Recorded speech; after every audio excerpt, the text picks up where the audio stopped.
সম্পাদক সমিতি, যেটা শ্রীরামপুরে কলিডাক পত্রিকার সম্পাদক ইন্দুভূষণ মুখোপাধ্যায়, তিনি সম্পাদক ছিলেন।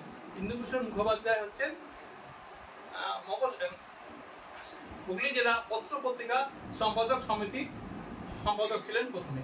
যাই হোক, সেইখান থেকে আমাদের এই পথ চলা শুরু, সেইখান থেকে আমাদের এই সংঘবদ্ধ হওয়া শুরু। এবং এটা শুরু হয়েছিল, পরে আপনাদের একটা আর্টিকেল যদি কোনো বের করতে পারে আপনাদের দেখাবো, শুরু হয়েছিল দেবানন্দপুরে শরৎ জন্মদিনের সবাই জমায়েত হয় সেই দিনে। যাই হোক, এরপর ওখান থেকেই আমি সদানন্দ দাস মহাশয়ের সাথে যোগাযোগ করি হয়। সেখান থেকে আমরা আইজিও আমরা ওখানেও মিটিং করেছি এই বর্ধমানে, এবং মফস্বল সংবাদপত্র সমিতি, সেই সমিতিটা আমরা অনেকদিন ধরে চালিয়েছি।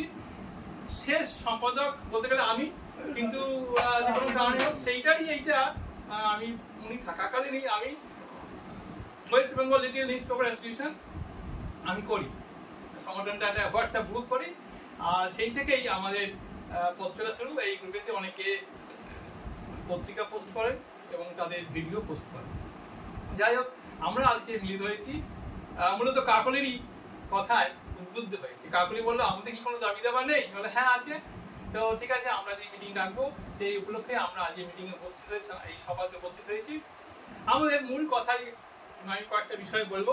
সেটা হচ্ছে সরকারি বিজ্ঞাপন, যেটা আমরা পশ্চিমবঙ্গ সরকারের কাছে পাই, অন্য কোনো সরকারের কাছে আমরা বিজ্ঞাপন এখন মতো পাই না, বা আগে অনেকে পেতাম, ডিএবিপির বিজ্ঞাপন পেতাম, কিন্তু এখন আমরা সেটা পাই না এবং তার অনেক ঝামেলা আছে। আর এরপর পেনশনের ব্যাপারে বলবো, আর আমাদের সমাজ বিজ্ঞাপনের ব্যাপারেই মূলত বলবো, আর পেনশন, এই কথাগুলো আমি বলবো। প্রথমে বলি আমাদের সরকারি বিজ্ঞাপনের কথা। আজকাল আমরা সরকারি বিজ্ঞাপন পাচ্ছি, কিন্তু টাকা ঠিক মতো পাচ্ছি না, এক নম্বর কথা। দু নম্বর কথা হচ্ছে আমাদের রেট সেই গত 10 বছরের আগে যা ছিল সেই একই রেট আছে।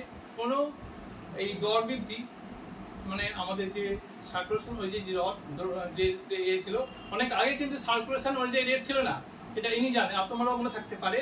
সার্কুলেশন অনুযায়ী রেট ছিল না, তারপর বামফ্রন্ট সরকার আসার পরে সার্কুলেশন অনুযায়ী রেট হয়। সেই হিসেবে আমরা ওই 18 টাকা পার কলম 20 টাকা পাই।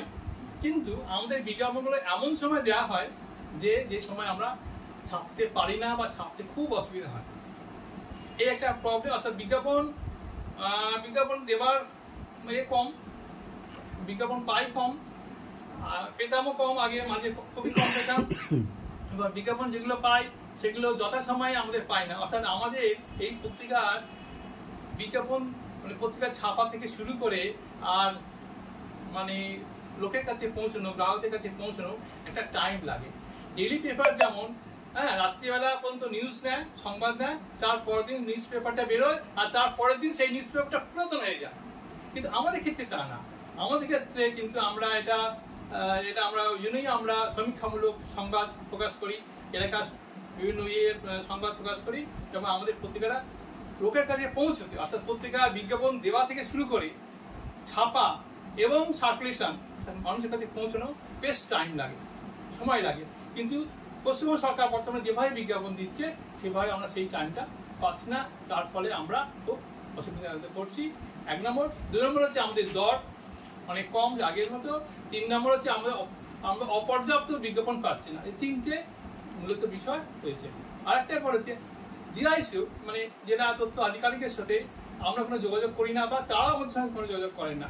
এবং জেলায়, বিশেষ করে হুগলি জেলায়, বর্ধমান জেলায় অনেক পত্রিকা আছে। তো বর্ধমান জেলায় একজন আশা করা ছিলেন, তিনি বললেন যে আমি খুব বয়স্ক, দুপুরবেলা এই বিকেলের দিকে তিনি আসতে পারবেন না বলে আসেননি। যাই হোক, কথা হচ্ছে যে বর্ধমান জেলায় অনেক পত্রিকা আছে, কিন্তু হুগলি জেলাতে অনেক পত্রিকা কমে গেছে। তা এই ব্যাপারে মানে এটা হচ্ছে ওরা আমাদের যে বিজ্ঞাপন দিচ্ছে, মানে যেসে দিচ্ছে, কারণ জেলাতে কোনো পত্রিকা নেই। যে যদি 4টা পত্রিকা 3টা পত্রিকা যদি না দিই তাহলে তো ডিসক্রেডিট। সেই জন্য আমরা দিচ্ছি, আমাদের কোনো কিছু দেখছে না, কবে ছাপছি তাও দেখছে না, দিয়ে যাচ্ছি। তাকে সে কথা না হচ্ছে যে আমাদের জেলাতে কাগজ নেই, যে সরকারের এই ব্যাপারে কোনো হেলদোল নেই। যে হ্যাঁ, আমাদের এখানে তথ্যমন্ত্রী, তিনি আবার সংস্কৃতি জগতের লোক, সংস্কৃতি জগতের লোক, তিনি কিন্তু একবারও আমাদের সঙ্গে মিট করছেন, বা আমরাও তার সঙ্গে মিট করছি না। এইটা ব্যাপারে আমাদের পরবর্তীকালে একজন যদি সাক্ষাৎকার করতে পারি, আমাদের সমস্যাগুলো বলতে পারি, তাহলে ভালো হয়। এবারে আমি একটা কথা বলি পেনশনের ব্যাপারটা।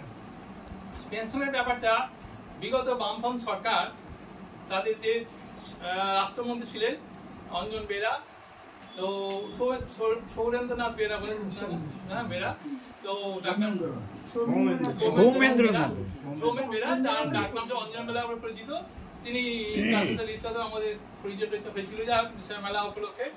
তো তিনি আর কি এইটা চার রাষ্ট্রমন্ত্রী থাকাকালে শেষ সময়তে এইটা হয়, চালু হয়। কিন্তু ওনারা যে নিয়মটা করেছিলেন যে 60 বছর পূর্ণ হওয়ার ঠিক 10 বছর আগে পর্যন্ত, 10 বছর আগে অর্থাৎ 50 থেকে 60 এই সময় পিরিয়ডের মধ্যে তার সরকারি আইডেন্টি কার্ড থাকা চাই। কিন্তু ওইখানে অনেকের ক্ষেত্রে খামতি ছিল, তার ফলে এইটা তখন ইমপ্লিমেন্ট হয়নি। তারপর তো গভর্নমেন্ট চলে যায়, ইমপ্লিমেন্ট হয়নি। নতুন সরকার এসে এই রেটটাকে বাড়ালে, তখন 1000 টাকা ছিল, রেটটাকে 2500 টাকা করলে, কিন্তু কোনো কিছু করলেন, কোনো কিছু নতুন করে ফর্ম ফিল আপ বা কিছু হয়নি। তারপরে ওনারা নিয়মটা চেঞ্জ করে দিলেন, যেহেতু ওই খামতি থাকার জন্য অনেকে অ্যাপ্লাই করতে পারছিল না, সেহেতু করলেন কি 15 বছর পুরনো সাংবাদিকরা করতে পারবে, অর্থাৎ 45 বছর তার বয়স। এখন আপনার বয়স কত জানতে হবে না, জানলে হবে না। আপনার 35 বছর বয়স থেকে আপনার 60 বছর বয়স পর্যন্ত ডকুমেন্টস চাই। এখন একটা যে জিনিসটা জানা নেই, শোনা নেই বা হবে এই ধারণা নেই, হ্যাঁ, তারা কি করে ওই 15 বছরের সাংবাদিকতার রাখবে। আর একটা ক্রাইটেরিয়া ছিল, সেটা হচ্ছে 10,000 টাকা বেশি আয় যারা করে তারা এটা পাবেন না। আমি মফস্বলের সংবাদপত্রের কথা বলছি, যারা ছোটখাটো কোনো কাজ করেন বা করেন না, হ্যাঁ, তাদের কথা বলছি, বা কোনো পেনশন নেই, কোনো যেমন পেনশন আছে না একটা, যার পেনশন নেই সেগুলোই। এবং একটা কথা বলি, 2,500 টাকা করে দেওয়া হচ্ছে ঠিকই, কিন্তু কেরালা সরকার কিন্তু, আমি 10 বছর আগে খোঁজ নিয়েছিলাম, তখন এখন ইন্ডিপেন্ডেন্ট হাসিনি, তারা কিন্তু 10,000 টাকা করে দেন। তো কথা হচ্ছে এই ব্যাপারটা নিয়ে, এই যে সরকারি যে নিয়মটা চালু করলো, এই নিয়মটাতে বিকল্প কিছু ব্যবস্থা রাখেনি ওরা। বামফ্রন্ট সরকার 10 বছরের যে সাংবাদিকতার প্রমাণ, যেমন ভোটার কার্ডে একটা ভোটার কার্ড না থাকলে যেমন 15টা আইটেম আছে ভোট দেওয়ার, এর কোনো বিকল্প ছিল না। কিন্তু নতুন সরকার এসে সেটাকে পর্যালোচনা করলো না করে, অর্থাৎ এটার বিকল্প আর কিছু করতে পারতো। অনেকের বিকল্প ছিল, আমারও বিকল্প ছিল, আমরা একটুখানি জন্য আটকে গেছে হয়তো বা, কিন্তু কোনো উত্তর দেয়নি। কেন হয়তো উত্তর দেয়নি। তো যাই হোক, এইটা একটা সমস্যা। এবং অনেকে যা দরখাস্ত করেছি তাদের কোনো উত্তর দেয়নি। আমরা বারবার 2-3বার চিঠি দিয়েছি, তো তার কোনো মন্ত্রীকেও চিঠি দিয়েছি, দপ্তরে চিঠি দিয়েছি, কিন্তু কোনো রেসপন্স পাইনি। এবং আমি ব্যক্তিগতভাবে একদিন গিয়েছিলাম মাত্র, তারপরে যাওয়া হয়নি। অনেকে ব্যক্তিগতভাবে গিয়েছিলেন, কিন্তু আমাদের কাছে এই লাইনে আমাদের এই লাইনে আমাদের মন্ত্রী থাকে, কিন্তু তার সত্ত্বেও আমরা উনি যোগাযোগ করতে পারিনি। তো এই ব্যাপারটা যদি যোগাযোগ করেন তাহলে ভবিষ্যতে ভালো হয়। এই কথা। আর একটা কথা লাস্ট বলবো, যেটা প্রথমে একটু বলা উচিত ছিল, সেটা হচ্ছে বর্তমানে হার্ড কপি, অর্থাৎ কি মুদ্রিত সংবাদপত্র, আমরা অনেকে ভাবছি যে মুদ্রিত সংবাদপত্র বোধহয় চাহিদা নেই, কিন্তু কাকলি কথা শুনে মনে হলো, বা আরামবাগে অনেক পত্রিকা ভালোভাবে চলে, মুদ্রিত সংবাদপত্রের চাহিদা কিন্তু আছে। কারণটা এই যে আপনারা মোবাইলে বা ইন্টারনেটে বলুন যে খবর পান, বা যেসব ভিডিও পান, যে সমস্ত চ্যানেল পান, বা কলকাতার যে চ্যানেলগুলো পান বা লোকাল চ্যানেলগুলো পান, তাতে খবরটা পান ঠিক, কিন্তু খবরের যে বিস্তারিত বিবরণটা কিন্তু পান না, কোনো সময়ই পান না। অত বিস্তারিত বিবরণ দেওয়া সম্ভব নয়। কিছু কিছু ক্ষেত্রে যারা ইউটিউব চ্যানেলে দেন না তা না, পাওয়া যায়, কিন্তু মুদ্রিত সংবাদপত্রের একটা চাহিদা কিন্তু এখনো আছে মানুষের মধ্যে। তো আমার মনে হয় যে আপনারা কেউ হতাশ হবেন না। আমি হয়তো বা কি করতে পারবো জানি না, কিন্তু আপনারা যারা আমার চেয়ে বয়স অনেক কম, আমি তাদেরকে অনুরোধ করবো, তারা কেউ হতাশ হবেন না, এই মুদ্রিত সংখ্যাকে আমরা চালিয়ে যান। এবং আমিও চেষ্টা করবো, পরবর্তীকালে চেষ্টা করবো, ওনাকেও বলছি যে পরবর্তীকালে জেনারেশন যাতে পরবর্তী কেউ যদি চালাতে পারে, সেটা আমরা খুব খুশি হবো। তা আমরা শেষ কথা বলছি যে আমরা একদিন ধরো কাকুলি, সুজিত বা আরো আপনারা কেউ বা স্বপন, এই 2-3 জন গিয়ে আমাদের জেলাতে মন্ত্রীর সাথে দেখা করে আমাদের সমস্যাগুলো বললে আমার মনে হয় আমি উপকৃত, আমরা সবাই উপকৃত হবো। এই বলে আমার বক্তব্য শেষ করছি। এবারে স্বপন তুই বলা এক করে। নমস্কার, শুভেচ্ছা জানিয়ে বক্তব্য রাখছি। খুব ভালো লাগছে আজকের এই দিনে আমরা সকলে মিলিত হতে পেরেছি। জেনে একটা সময় ছিল কোভিড চলাকালীন আমরা ঘরের মধ্যে বন্দি ছিলাম, আমরা ভাবতে পারিনি যে আমরা বেঁচে থাকবো কিনা। তা আজকে যে আমরা সবাই বেঁচে আছি এবং পত্রিকা এখনো আমাদের চলছে, এটা জেনে আমি ভীষণ আনন্দ পাচ্ছি এবং গর্ব অনুভব করছি। তো আর সব থেকে ভালো লাগছে আরও যে এই তরুণ প্রজন্মের কয়েকজনকে দেখতে পাচ্ছি যারা এগিয়ে এসেছেন, তাদেরকে আমাদের মেঘনাথ দা আসার কথা শোনালেন। সত্যি আসার কথা আমিও বলবো যে আমাদের পত্রপত্রিকার কিন্তু আশা আছে, আশা কিন্তু নেই তা নয়।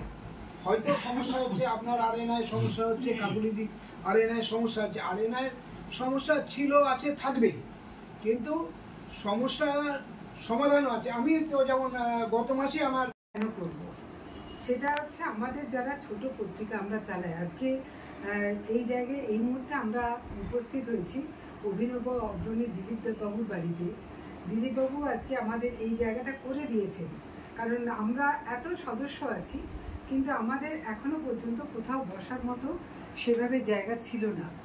আজকে আমরা দেখতে পাচ্ছি আমাদের পাশে আছে নদিয়া, আমাদের পাশে এই মুহূর্তে হাওড়া থেকে এসেছেন, নদিয়া থেকে আছেন, হুগলির বিভিন্ন জায়গা থেকে আমরা আছি। আজকে অন্তত 3টে জেলা কিছু প্রতিনিধি আমরা আজকে সমবেত হতে পেরেছি। আমাদের উদ্দেশ্য কিন্তু শুধুমাত্র আমাদের যা কিছু সংবাদপত্র আর বা আমাদের চ্যানেলে খবর পোস্ট করার মধ্যেই নয়, আমাদের প্রচুর প্রয়োজন আছে। কারণ ছোট পত্রিকা চালাতে গেলে আমাদের প্রথমত ম্যান এবং মানি পাওয়ার, এই দুটোরই কিন্তু আমাদের অভাব আছে। স্বাভাবিকভাবে কেউ টিউশনি করে চালায়, কেউ বা এখনো পর্যন্ত আমরা আমাদের নিজেদের কাগজ হকিং করি, আমি নিজে করি। আমি জানি যে এই হকিং করার যন্ত্রণাটা কি, কম্পিটিশনের ব্যাপার। এখন কেউ মানে সবাই সম্পাদক হতে চায়, একটা মানে যেভাবে হোক একটা কাগজ খুলে ফেললো, তার আরএনআই করা দরকার, আরএনআইটাকে বাঁচানোর জন্য তার যে সিস্টেম, এসব মানার কোনো দরকার নেই। একটা কাগজ করে সম্পাদক, এবং সব থেকে হচ্ছে সরকারি ডিপার্টমেন্ট। আমরা এটা ইলেকশনের সময় লক্ষ্য করি যে সেই সংবাদপত্র একজন এডিটর বললো, তাকে একটা করে কার্ড দিয়ে দেওয়া হচ্ছে। কেউ এবারে বিচার্যও নয় যে এই কাগজটার গঠনগত যে সিস্টেম, সরকারিভাবে যে নিয়ম, সেগুলো মেনে তারা কাগজটা চালাচ্ছে কিনা। মানে মুড়ি মুরগির মতো তারা দিয়ে দিচ্ছেন, একটা অদ্ভুত পার্সিয়ালিটি। আর একটা জিনিস আমরা দেখেছি অত্যন্ত খারাপ লাগে, সেটা হচ্ছে ইলেকশনের সময় আমাদের যারা ছোট পত্রিকা আমরা করি, আমরা সব থেকে বেশি পরিশ্রম করি এবং আমরা ম্যান মানি দুটো পাওয়ার নেই, এই অবস্থায় আমরা লড়ছি। সেই জায়গায় দেখা যাচ্ছে আমাদের শুধুমাত্র একটা করে প্রেস কার্ড নির্বাচনের সময়টা নির্বাচনী দপ্তর থেকে সচিত্র পরিচয়পত্র দেওয়া হবে। কেন? আমরা যারা ঘুরছি, আমাদের একটা, আমি যেমন বলছি আরামবাগ মহকুমা, তার 4টে বিধানসভা আছে, আবার আরামবাগ লোকসভা হলে 7টা বিধানসভা। 7টা বিধানসভা কি একজন মানুষ কভার করতে পারে? অদ্ভুত একটা সিস্টেম। কেন আমাদের বিধানসভা ওয়াইজ আমাদেরকে একটা করে সচিত্র পরিচয়পত্র নির্বাচন কমিশন দেবে না? আরও একটা জিনিস দেখছি, আমাদের সংবাদপত্র সব করে দিচ্ছে, তাদের মধ্যে কোনো মানে সঠিকভাবে সরকারকে নাড়ানোর কোনো মানে সদিচ্ছার অভাব, সাহসের অভাব। কেন? একটা ব্যাপার হচ্ছে যে আমাকে দেখে যদিও বা সচিত্র পরিচয়পত্র দয়া করে একটা করে দিলেও, তারপরে দেখা যাচ্ছে আমরা বুথের ভেতর ঢুকে ছবি তুলতে পারবো না। কেন আমাদের শুধু লাইনে দাঁড় করানো ছবিটা তুলতে হবে? তাহলে ভেতরে যে দুর্নীতিগুলো হয়, ছাপ্পা হচ্ছে, ভোটে প্রয়োগ হচ্ছে না, অন্যায় হচ্ছে, আমরা সেটা দেখাবো না? কি করতে আমরা তাহলে সাংবাদিক হয়েছি? আমাদের কাজই তো হচ্ছে আমরা যেখানে ভোটটা দেওয়া হচ্ছে সেই ছবি আমরা তুলতে পারবো না, কিন্তু বাকিটা কেন আমরা দেখাতে পারবো না? রীতিমতো লড়াই করতে হয়। এবং সব থেকে হচ্ছে একজন লড়াই করছে, আর একটা সংবাদপত্র তারা বলছে লড়াই করার কি দরকার আছে, না বা হলো। এই যে একতার অভাব, এই একতার অভাবের জন্যই আমাদেরকে নিয়ে কেমন মজা হচ্ছে। বাম আমলে যেটা বললেন যে সোমেন্দ্রনাথ বেরাবাবু, তারা একটা সাংবাদিকদের জন্য পেনশন চালু করলেন, তারপর তিনি এমন একটা সময়ে করলেন, তারপরেই পরিবর্তনের সরকার এলো, অতএব সেটা ইমপ্লিমেন্ট আর হলো না। তারপরে যখন পরিবর্তনের সরকার এসে কি গাল ভরা প্রতিশ্রুতি তার আগে থেকে, সাংবাদিকদের জন্য তারা একদম যেন দরদে ফেটে পড়ছে। কিন্তু যেই তারা ক্ষমতায় এলেন, প্রথম তারা ছোট পত্রিকার গলা টিপে ধরলেন, ছোট পত্রিকার বিজ্ঞাপনগুলো বন্ধ করে দেওয়া। আর আমাদের এত কষ্ট করছি আমরা, এখন নিউজ প্রিন্টের দাম বেড়ে গেছে, ছাপার খরচে মানে দাম সব কিছু বেড়ে গেছে। আর আমাদের আছে সেই মান্ধাতা আমলে পার সেম 18 টাকা, এবং এখানেও আমাদের স্কোয়ার ফিটের মতো করে গুণিতক নয়, এখানে হচ্ছে শুধু একটা দিকে সেন্টিমিটার আর একদিকে কলাম। এক অদ্ভুতভাবে আমাদেরকে কমিয়ে দেওয়ার, টাকা কমিয়ে দেওয়ার একটা সিস্টেম করা হচ্ছে। মানে ছোট পত্রিকাগুলো কেন, অ্যাকচুয়ালি ছোট পত্রিকাগুলোই কিন্তু সমাজের আয়না। তার এলাকায় কি কি দুর্নীতি হচ্ছে তারাই একমাত্র চোখে আঙুল দিয়ে দেখায়। কারণ ডেইলির পেপার যারা, তারা অনেক খবর তারা দেখায় না, দেখানোর প্রয়োজনই মনে করে না। তাহলে সেই জায়গায় ছোট পত্রিকা লড়ছে রীতিমতো সাহসের উপর ভর করে এবং আর্থিক ক্ষমতা না রেখে। ম্যান মানি পাওয়ার, বারবার বলছি, ছোট পত্রিকার পক্ষে নয়। সবাই বড় লোক নয়, যারা ছোট পত্রিকা চালায় তাদের মধ্যে দু একজন বলতে পারেন যে তাদের আর্থিকভাবে তারা সুরক্ষিত, তাদের বিজ্ঞাপনের দরকার নেই, তাদের কোনো কিছু দরকার নেই। কিন্তু আমার দরকার আছে, কারণ আমি কঠোর পরিশ্রম করি, আমি দিনরাত মানে মুখে ফেনা তুলে একটা কাগজ আমাকে চালাতে হয়। তাহলে আমি তো চাইবই, এবং আমার মতো তো আরও সহযোগী আছেন। আজকে শহরে যারা আছি আমরা, প্রত্যন্ত গ্রামে আপনারা জানেন কি কত সংবাদপত্র তারা আপ্রাণ চেষ্টা করছেন নিয়ম মেনে কাগজ বার করতে, তারা এখন ধুঁকছেন, অর্থের অভাবে পাচ্ছেন না, কোনোভাবে সহযোগিতা নয়। শাসক দলের রক্তচক্ষু, এলাকায় যাতে কোনো বিজ্ঞাপন না পায় সেই চেষ্টা করা। একটা পেনশন নিয়ে আমাদের সঙ্গে রীতিমতো মজা করেছে এই সরকার। আজকে অনেক ব্যক্তি তারা পাচ্ছে না। আমি দেখেছি এখানে বেশ কিছু, যেমন আইজের মতো সংস্থাতে আমি যুক্ত ছিলাম, পরে আমি দেখেছি এরা আমাদের মতো ছোট পত্রিকার কথা এতটুকু ভাবে না, আমাদের জন্য কোনো দাবি দেওয়া তারা করে না। তারা শুধুমাত্র দৈনিক সংবাদপত্র মানে, এবং তাও বেশ হাই ভোল্টেজ, তাদের কথা ভাবে। তাহলে এই আবার কীরকম, তাদের কথা ভাববে আর আমরা কি এখানে মানে শুধুমাত্র সংগঠনে যাব দলবাড়ি করতে, বা বছরে একটা করে টাকা দিয়ে একদিনের খাবার খেয়ে দলবাড়ি করতে? এটা তো হতে পারে না। তাই আমার মেঘনাথ দাকে সেই জন্যই বলা যে আমাদের, আর মেঘনাথ দা যে প্রস্তাবটা দিচ্ছিলেন মন্ত্রীর সঙ্গে কথা বলা, আমি নিজে ইন্দ্রনীল সেনের সঙ্গে কথা বলেছিলাম, যিনি মন্ত্রী ছিলেন, মন্ত্রী তথ্য দপ্তরে, তার সঙ্গে কথা বলেছিলাম। তিনি বলেছিলেন বসবেন, বসেননি। আমাদের এখানে শুধু উনিই নন, আমি এখানে দেখেছিলাম শোভনদেব চট্টোপাধ্যায়, তার সঙ্গে আমি আইজিআইতে নিজে দাঁড়িয়ে কথা বলেছিলাম আমাদের সমস্যা।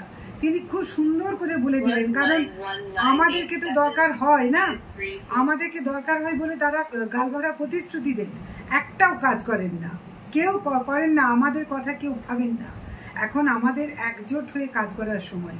এখানে হাওড়া, নদিয়া এবং হুগলি জেলার বেশ কিছু সংবাদপত্র থেকে আমরা এসেছি, যদিও সদস্য সংখ্যার অনুপাতে আমরা আজকে দিয়ে তো প্রথম বসেছি, সংখ্যাটা নগণ্য। তাই আমার মনে হয় শুরুটা কিন্তু আমাদের খারাপ হয়নি। এই শুরুতে আমরা সকলকে অনুরোধ করব, আমাদের কিন্তু লড়াইটা নতুন করে আবার শুরু করতে হবে এবং আমাদের সরকারকে ভাবাতে হবে যে আমাদেরকে নিয়ে যদি মজা করেন তাহলে সেটা কিন্তু খুব না। আজকে ডিএম আমাদের সঙ্গে আলোচনা করবেন না কেন? ডিএম আমাদের সঙ্গে একবারও বসবেন না কেন? ডিএম প্রেস মিট করাচ্ছেন, অদ্ভুত ব্যাপার। আমরা লক্ষ্য করছি যে জেলা তথ্য সংস্কৃতি দপ্তর থেকে মেসেজ পাঠানো হচ্ছে গ্রুপে, বিকাল 5টার সময় সাংবাদিক সম্মেলন, আপনারা সব সাংবাদিকরা আসবেন। মজা, যিনি আরামবাগে থাকেন তিনি 5টায় আসবেন, তিনি বাড়ি ফিরবেন কেমন করে? যিনি হুগলি জেলার শেষ প্রান্তে থাকেন তিনি আসবেন কেমন করে? তাহলে এবং আসবেনই বা কখন, ফিরবেনই বা কখন? তাহলে 5টার সময়টা কি প্রেস মিটের সময় হতে পারে, 3টের সময়টা প্রেস মিটের সময় হতে পারে, অফিস আওয়ার্স হতেও পারে, কিন্তু প্রেস মিট করতে গেলে কেন সেটা 11টার সময় হবে না? তাহলে 11টার সময় প্রেস মিট করুন। একজন জেলা শাসক সেটাও ভাবছেন না, গুরুত্ব দেওয়ার প্রয়োজন মনে করছেন না। তার মানে হচ্ছে কোনো সাংবাদিককেই তাদের দরকার নেই, তাদের সিদ্ধান্তটাকে এস্টাবলিশ করে দেওয়াটাই লক্ষ্য। কারণ এইগুলো কিন্তু একটু দয়া করে আমাদেরকে একতার সঙ্গে আলোচনা করতে হবে। আজকে আমরা যারা আছি নিশ্চয়ই পরবর্তী বক্তারা তারা তাদের মতামত দেবেন এবং এইগুলোকে নিয়ে আমরা সরকারকে ভাবাবো। যখন হাওড়া যারা এসেছেন তারা যদি যান জেলা শাসকের কাছে, আমরা সদস্যরা প্রতিনিধি হিসাবে যতজন পারবো তাদের সঙ্গে যাব। হুগলিতে হলে আমাদের সঙ্গেও তারা আসবেন। আমরা সংঘবদ্ধভাবে সেই লড়াইটাকে জোরদার করব এবং আমরা সরকারকে ভাবাবো যে আমাদেরকে তাচ্ছিল্য করলে আমরা কিন্তু দেশলাই কাঠির মতো, আমরা জ্বললে কিন্তু রীতিমতো ছাড়খাড় করতে পারি। এ ক্ষমতা কিন্তু আমাদের আছে, যারা সত্যিকার সাংবাদিকতা আমরা করি, সাংবাদিকতার নামে ফাজলামো করি না, সম্পাদক হওয়ার সম্পাদক পরিচয়টাকে আমরা সাজিয়ে রাস্তায় ঘুরি না চমকানোর জন্য। নমস্কার। আচ্ছা, অজুহাত তো অন্য কিছু নয়, আমার কাছে ডকুমেন্ট আছে। আমি নির্দিষ্ট সময়েই আমার জানিয়েছিলাম যে আমি অসুস্থতার কারণে আমার চিঠিটা কার্ডটা যেন আমার মেসেঞ্জার পাঠানো, গতবারে পাঠিয়েছে কিন্তু এবারে পাঠানো হলো না। আমার কাছে পুরোনো হয়ে যায়, খুবই তখন অসুস্থ। আমি সংক্ষেপে বলুন। হ্যাঁ, তারপরে এইরকম আর আরো কেউ হতে পারে, অনেকে পারেনি। আর যেগুলো শুনছিলাম আমার আসলে জানার জন্যই আরো বেশি এই সাংবাদিকতার। হুগলি জেলায় ছোট্ট সংবাদপত্রে যে সম্পাদকরা একসঙ্গে মিলিত হয়েছে তার জন্য আমি আন্তরিক ধন্যবাদ জানাচ্ছি। চিকন পত্রিকার সম্পাদক মেঘনাথ দাস এবং আমাদের এখানে হাওড়া বার্তা থেকে এসছে, এখানে আরামবাগ টাইমসের সম্পাদক এবং আরও অনেক সম্পাদকরা আজকে এসে মিলিত হয়েছে। আমি 2010 সালে আরএনআইয়ের জন্য অ্যাপ্লাই করি, 2011 সালে পাই। 2010 সাল থেকে আমার একটি ছোট্ট পত্রিকা চলছে যেটা হচ্ছে মাসিক সংবাদপত্র। আমি একটি এনজিও চালাই, সাঁতরাগাছি অনুভব ওয়েলফেয়ার সোসাইটি। আমাদের কোনো নিয়মিত ইনকাম বা আয় নেই। আমরা কোনো রকমে সরকারি আমার যদিও লাইসেন্স রয়েছে, সবই রয়েছে, কিন্তু আপনারা জানেন যে এনজিও চালানো কতটা শক্ত এবং আমাদের সেইভাবে সহযোগিতাও পাওয়া যায় না। তা সত্ত্বেও আমি কিছু প্রতিবাদ করব বলে, কিছু সমস্যার সমাধান করব বলে একটি ছোট্ট মাসিক সংবাদপত্র খবরের জগৎ শুরু করি। তারপরে আরএনআই অ্যাপ্লাই করে আরএনআইও পাই এবং তারপর থেকেই শুরু করি। কিন্তু আমি একটা কথা বলবো যে আমরা প্রচুর সংগ্রামের মধ্যে দিয়ে যাই। কোনো সময় হেঁটে যেতে হচ্ছে, কোনো সময় পয়সা নেই, কোনো সময় ছাপতে পারছি না সময়। এগুলো আমাদের নিত্য নৈমিত্তিক ব্যাপার, কিন্তু আমি কিন্তু কোনো সময় কিন্তু থেমে যাইনি বা আমি একদম পিছিয়ে আসিনি। হয়তো অসুস্থতার কারণে 2-4 মাস বন্ধ থেকেছে, তারপরে আবার চালু করেছি এবং এর জন্য আমাদের এখানকার যারা সম্পাদক মণ্ডলী রয়েছে অনেকেই আমাকে সহযোগিতা করেছেন, তাদের কাছে আমি কৃতজ্ঞ। কিন্তু আমি যে ব্যাপারটার মধ্যে খুবই আশাহত সেটা হচ্ছে আমাকে প্রেস কার্ড দেওয়া হয়নি। 2-3 বার অ্যাপ্লাই করার পরও বলেছে মাসিক সংবাদপত্র বলে আপনি প্রেস কার্ড পাবেন না। প্রেস কার্ডের জন্য আমাদের একটা প্যাশন থাকে, আমাদের একটা প্রচুর একটা আশা থাকে, সেটাও আমি পাইনি। তবে আমি আমার সংবাদপত্রে এখনো পর্যন্ত সেইভাবে কোনো অ্যাডভার্টাইজমেন্ট নেই, আমি অ্যাডভার্টাইজমেন্টের কোনো টাকা পাই না। আমি আমার সীমিত সামর্থ্য এবং 2-1 সহানুভূতি সম্পন্ন মানুষ এবং ডোনারের জন্য আমি অল্প স্বল্প করে আমার এই কাগজ চালিয়ে থাকি এবং বেশিরভাগটাই আমার সীমিত সামর্থ্যের মধ্যেই আমি কাগজটা চালাই। কাগজটা এখনও চালাচ্ছি, কিন্তু এখন হচ্ছে প্রধান যে সমস্যা সেটা হচ্ছে আরএনআইয়ে রিনিউয়াল নিয়ে প্রচণ্ড সমস্যা হচ্ছে। সেখানে তারা ফোন ধরে না, তারা মেলের উত্তর দেয় না এবং তারা সমানে পেনাল্টি চাপিয়ে যাচ্ছে। আগেরবারেও আমাকে 5,000 টাকা পেনাল্টি চাপানো হয়েছিল, কিন্তু আমি 1 টাকাও দিইনি এবং আমি মেল করে আমার ওই রিনিউয়ালটা করিয়েছিলাম। কারণ যেটা যোগ্য নয়, যেটা মিথ্যা কথা হবে, সেটার বিরুদ্ধে আমি লড়ছি এবং লড়বো। এবং এখানে আমি বলতে পারি যে ছোট্ট সংবাদপত্র চালিয়ে আমার কিছু অভিজ্ঞতা হয়েছে, যেটা আমাদের এলাকায় কলেজ জল এসছে। আমি অনেক লড়াই করেছিলাম এই পত্রিকা নিয়ে, এসেছে এবং আরও অনেকগুলো কিন্তু সমস্যা, আমরা ভবানী ভবন পর্যন্ত গেছি এবং সেই সমস্যাগুলো কিন্তু সমাধান হয়েছে। এই ছোট্ট সংবাদপত্র যে সবাই পড়ে না, সবাই যে বার্তা দেয় না, এটা অবশ্যই আমরা মাঝে মাঝে হতাশ হয়ে ভাবি, কিন্তু এই যেগুলো মাঝখানে আলোর মতো যেগুলো আশা পাই, সেখানে কিন্তু এগিয়ে যাওয়ার প্রেরণা পাই। এবং আমি আশা করছি যে আমার আরএনআই যদিও এখানে অনেকটাই বাধাপ্রাপ্ত, পরবর্তীতে আমি আরএনআইটার জন্য তো লড়বই, এবং আমি কিন্তু থেমে থাকবো না এবং এটা এগিয়ে যাব। আমি এবার লোকসভার প্রার্থী ছিলাম 28 নম্বর হুগলি কনস্টিটিউয়েন্সিতে এবং আগে বিধানসভা। এখন আমাদের সমস্যা হলো ছোট পত্রিকা চালানো খুবই অসুবিধে, কিন্তু আর একটা সমস্যা হচ্ছে রাষ্ট্র সংবাদপত্রের প্রতি যে আক্রমণগুলো নামিয়ে আনছে। আমি একটা উদাহরণ দিচ্ছি, খড়গপুরে একটা দৈনিক পত্রিকার সাংবাদিক আক্রান্ত হয়েছিল, তাতে আমরা উত্তরপাড়ায় একটা সভা করেছিলাম। সেই সভাটা করতে দেবে না, প্রতিবাদে যে সভা সাংবাদিক আক্রমণে, সেই সভা করতে দেবে না, কোনো রকমভাবে আমরা করেছি। এবং পরবর্তীকালে শুনতে পাই যে ওই সভায় যারা ছিলেন তাদের নামে নাকি থানায় একটা জিডি করা হয়েছে, যদিও আমি কোনো এখনো পর্যন্ত নোটিশ পাইনি। এটা মৌখিক শোনা। দ্বিতীয় কথা হচ্ছে যে আমাদের জেলায় যারা ছোটো সংগঠন কাজ করে তারা আক্রান্ত হলে আমরা যেন দ্রুত জানতে পারি এবং তার পাশে দাঁড়াতে পারি। কিচ্ছু করতে হতে পারবো না, আইনি সহায়তার জন্য আমরা যেন দৌড়াদৌড়ি করে কিছুটা মানসিক শান্তি দিতে পারি, এইটা। আর একটা কথা হচ্ছে, আমরা চাইব যে তথ্য সংস্কৃতি দপ্তরকে বাধ্য করতে প্রতিটি সংবাদপত্রে যেন ন্যূনতম বিজ্ঞাপন একটা থাকে। ন্যূনতম বিজ্ঞাপন যেমন থাকবে, ওই বিজ্ঞাপন প্রকাশের 1 মাসের মধ্যে যেন তার অর্থটা তার কাছে চলে যায়। তাতে কী হবে, পরবর্তী সংখ্যার জন্য সে প্রস্তুত হতে পারে। আমরা বারবার দেখছি যে বিজ্ঞাপন পাওয়ার অনেক পরে পয়সা দিচ্ছে এবং তার জন্য তদবির করতে হয়। তদবির করতে হবে কেন? তুমি তো ডেকে দিয়েছো, তুমি ডেকে দেওয়ার পরেও আমাদের কেন বারবার বলতে হবে? আর একটা জিনিস লক্ষ্য করছি, যে সংবাদপত্রের গুণগত মানটাকে আপনারা একটু দেখবেন। শুধুমাত্র বড় কাগজের খবর করলে হবে না, নিজস্ব এলাকার সংবাদগুলোকে তুলে ধরুন, সেই সমাজটাগুলো রাষ্ট্রের কাছে পৌঁছে দিন, তাহলেই দেখবেন কিছু এগিয়ে যাবেন। আর একটা যে সমস্যা দেখছি, আমি বলছি আমাদের ছোটো কাগজ এটা সমস্যা হয়, সেটা বিভিন্ন জায়গায় দ্রুত পৌঁছানোর জন্য আমাদের আর্থিক সমস্যা থাকে।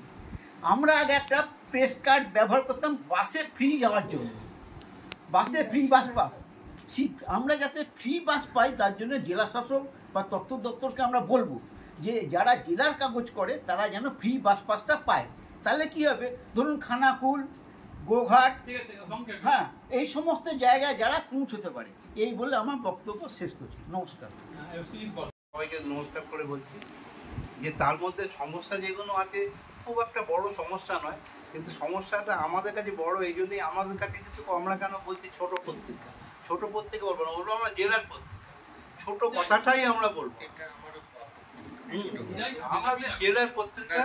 এবারে যেগুলো আমি কতগুলো, উনি যেমন বললেন যে জেলা শাসক প্রেস মিট ডাকলেন, যে 5টায় ডাকলো, হয়তো 3টের সময় খবর দিল মেসেজটায়।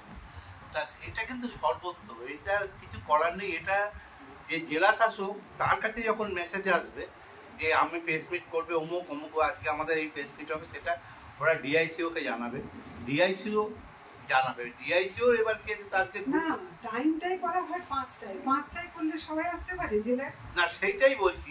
এবারে আপনি যেমন আপনার আরামবাগের কথা বলছেন, আমাদের হাওড়াও তো অনেক বড় জেলা, হাওড়া জেলার যে শাসকের দপ্তরের যে প্রেস মিট হচ্ছে, তো এবারে বাগনান, উলবেড়িয়া ওখানকার সাংবাদিকরা কি করে আসবে? এগুলো সমস্যা আছে, এই সমস্যা নিয়ে আমরা বলেছি। তা জেলা শাসককেও আমরা বলেছিলাম, আপনাদের জেলা শাসক এখন যিনি আছেন উনি আমাদের হাওড়ায় ছিলেন, ওনাকেও বলা হয়েছিল। তা উনি বলছেন যে আমাদের কাছে যখন তো আমরা এমনি প্রেস মিট করবো না, আমাদের কাছে খবর থাকলে তবে প্রেস মিট করবো এবং সেটা আমরা জানাবো ডিআইসিওকে। বা ডিআইসিওর কাছে যখন কথা বলছি, ডিআইসিও বলছে আমার কাছে যখন আসছে খবর আমি মেসেজ করে দিচ্ছি। এবারে কে কোথায় থাকে সেটা আমার দেখার দরকার নেই, আমাকে এটা বলে আমার সরকারি কাজ আমি এটা করে দেবো। এই একটা সমস্যার কথা আপনাদের আমি বললাম যে এটাই। দ্বিতীয় কথা বলছেন যে বিজ্ঞাপনের কথা আমরা আপনারা ইন্দ্রনীল সেনকে বলছেন, ইন্দ্রনীল সেন তথ্য দপ্তরের রাষ্ট্রমন্ত্রী, তার উপরে কিন্তু মমতা ব্যানার্জি হচ্ছে পূর্ণমন্ত্রী। তা আমরা মমতা ব্যানার্জিকে বলেছিলাম, তা মমতা ব্যানার্জি আমাদের বলেছিলেন যে এদের জেলার কাগজকে বিজ্ঞাপন দেওয়ার জন্য। আমাদের হাওড়াতে এসেছিলেন প্রশাসনিক বৈঠকে, উনি বলেছিলেন যে আপনারা কাগজ দেখুন, কাগজের মান দেখবেন একটু। সব কাগজকে বিজ্ঞাপন দেওয়া যায়, কাগজের মান দেখে বিজ্ঞাপন দিতে পারবেন। মমতা ব্যানার্জি কখনো বলেননি যে বিজ্ঞাপনের দেবেন না। দ্বিতীয় কথা হচ্ছে যে রেটটা তো উনি জানবেন না, এইসব জানতে গেলে যে তথ্য সংস্কৃতি দপ্তরকে বলতে হবে। তথ্য সংস্কৃতি দপ্তরের কথা বলে আমরা জেনেছি যে এখনও আমরা 3 জন ডিআইসির সঙ্গে কথা বলেছি এই সরকার আসার পর। তারা বলছে আমাদের কাছে যদি কোনো রকম সার্কুলার না আসে আমরা কী করে আপনার রেট বাড়াবো, কী করে আপনি মিটিং রাখবেন, আমাদের কাছে কোনো সার্কুলার আসতে হবে। তো আমরা জানিয়ে যাই যে এই কলমে এই বিজ্ঞাপনের টাকা এই, তারপরে এই যে উনি বলছেন যে আমার মাসে ওটা হয় না, সরকারিভাবে এরকমভাবে হয় না। এই তো আপনি আদিকাল থেকে দেখে আসুন যে বছরে কিন্তু একবার, আগে হয়তো 6 মাসে একবার পেমেন্ট করতো, বছরে আরেকবার করতো, মানে 2 বার করতো। কিন্তু ওদের সিস্টেমের বাইরে তোরা যাবে না, ওইভাবেই পেমেন্ট করবে। হ্যাঁ, এটা করতে হবে। আর আমরা এই সিএম এর সঙ্গে কথা বলে এইটুকু তো জেনেছি ইন্দোনেশিয়ান এখানে কিছু করতে পারবে, এইটুকু আমি বলতে পারি। এবারে আরএনআর ব্যাপারটা ইনি আমার থেকে খুব ভালো জানেন, সুজিতবাবু বলবেন। তো আমি অন্য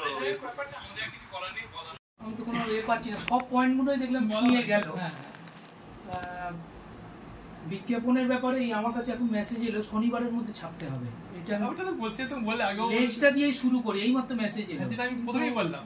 এটা সম্ভব আমার কালকে করা, যেহেতু আমার এখন আমাকে লাস্ট মুহূর্তে মেসেজটা দিল যে কালকের মধ্যে কাগজ। যেটা আমি প্রথমেই বললাম যে ডেইলি পেপার আর রাত্রের মধ্যে খবর দিচ্ছে, পাচ্ছে, পরের দিন সকাল ছাপা হচ্ছে, তার পরের দিন সেই কাগজটা পুরো তুলবে। তার পরিকাঠামো আছে তো। হ্যাঁ, কিন্তু আমার তো সেটা নয়, ওরা একেবারে তার পরিকাঠামো।